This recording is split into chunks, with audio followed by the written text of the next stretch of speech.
Dr. Anancia Stafford, and today I will be presenting on mindfulness meditation. The goal is to really allow people to have access to tools that brings them into the here and now and removes them from the distractions and the stress that they carry around daily that takes them away from getting things that they want to achieve done. So what we're going to do is we're going to talk about, what autopilot means. We're going to talk about how our autopilot can consist of anxieties and depression and all these things that we kind of struggle with from day to day sometimes. And then we're going to work through an actual experiential technique that allows us to practice relaxation and coming into the here and now.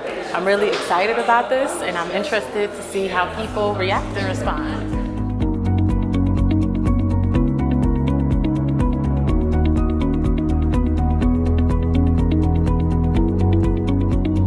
What are some reasons why you felt, compelled to come here? What stood out for you? Yeah. So I'm in a constant state of distraction. Gotcha. How many people can relate? Me too. Okay.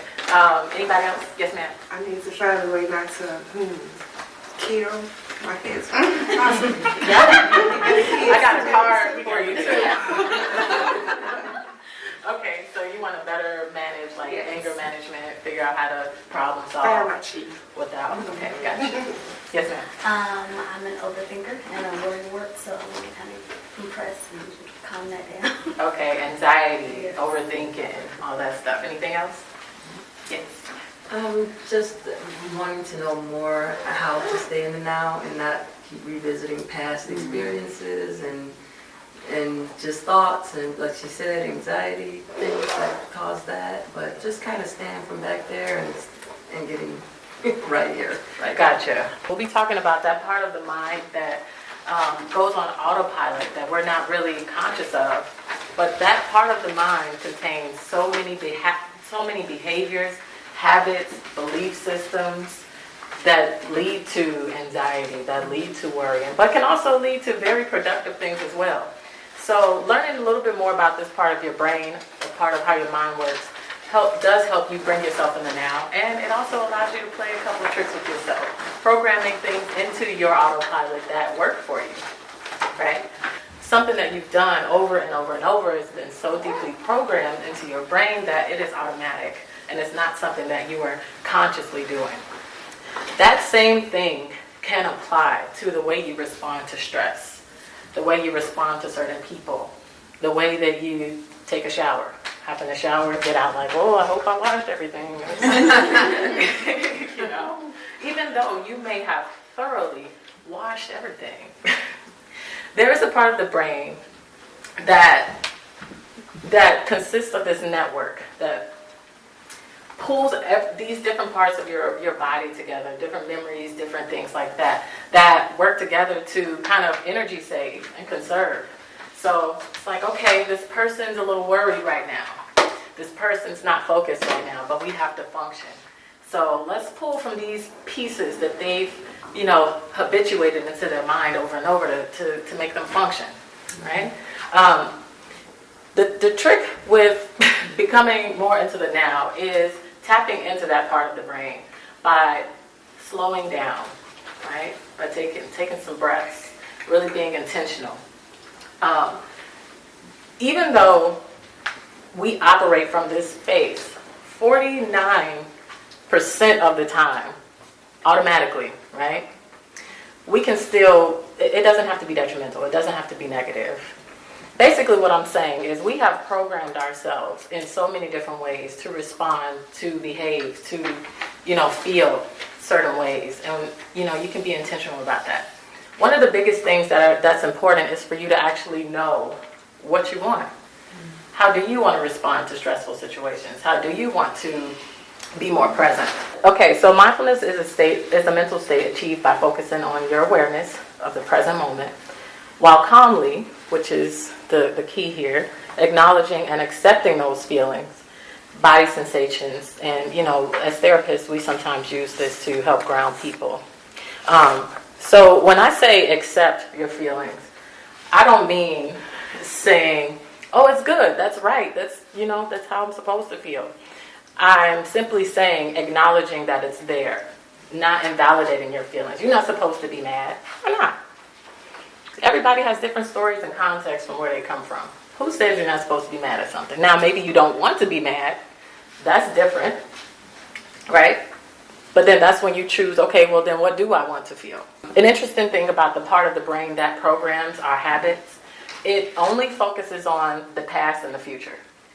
And in therapy, we talk about how depression is not rooted in the now. You're usually fixated in the past or worried about the future and feeling hopeless about the present because it doesn't exist. It's just a compilation of these past events and future doomsdays. That might not even happen. That more than likely may not even happen. Unless you stay in those mindsets and contribute to those things happening. But that part of the brain that regulates those habits is where we operate 50% of the time. Unconsciously. So what do you want to think about 50% of the time when you're not aware of it? I just included some really simple ways that you can start to practice some mindfulness. You guys came up with some really cool ideas too, just kind of watching the stars, maybe riding a bike, listening to sounds, visuals, prayer, affirmations. But these are just some other things too. Listening to people talk without interruption, right? Especially when energy is high. That's a good one. That's like level 10, you know. But it's very helpful for your relationships. Practicing a hobby, drawing, kayaking, right? Something that you're focused on. It helps you take note also of the way that you interact with people. Okay, because that's half your experience there. You know, getting out your head enough to be able to understand who you are, what are you operating on when you are connecting with other people. If you find that you're always arguing with somebody, if you find that you're always checked out, or maybe you hide from people, and all of that matters. Because then you say, well, why do I do that? Let me kind of monitor my thoughts a little bit. What am I operating under? What am I saying to myself that makes me present that way in that moment?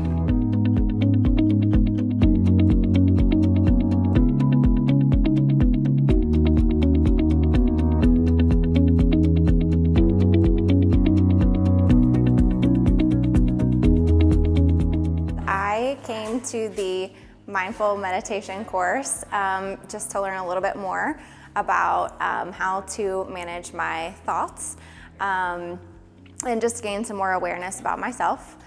I had a little bit of familiarity with mindfulness before. I was trying to start doing a little bit of meditation myself. This course was great for just kind of reintroducing what meditation is and starting off with some basic techniques to get started and just starting to generate some of that mindfulness about how to get into your own practice. I left feeling very relaxed and refreshed and excited about continuing my meditation journey. And then she actually had us to do an actual technique where we actually calmed our minds, our bodies, and she made us aware of those areas in our body that hold the most tension. And I mean, it was the best 5 minutes of just self-reflection, and it was amazing. That was really good for me. It's something I think I could start using regularly in my own personal space. Yeah. It was awesome. Thank you so much for having us. And it helped me personally as far as the meditation aspect calmed me down tremendously. It made me feel great, and it also clarified a few things as far as my own meditation I do outside of the event.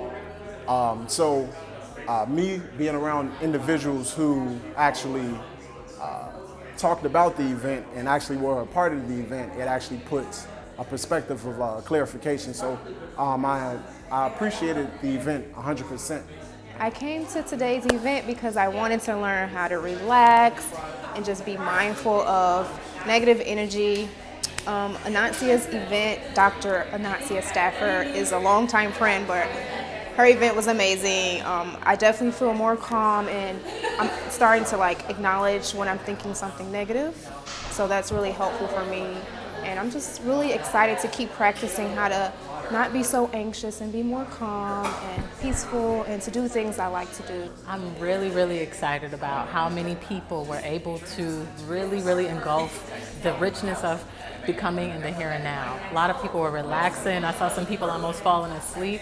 We shared some laughs and some really important stories about how we can get locked into our minds. And a lot of people reported that they can see how beneficial just taking a moment out of their day and relaxing their body and calming their mind can help them tend to these other issues that they really struggle with. I'm very, very thankful for University CoWork for allowing me to present this to everybody, and thank you for everybody who came out.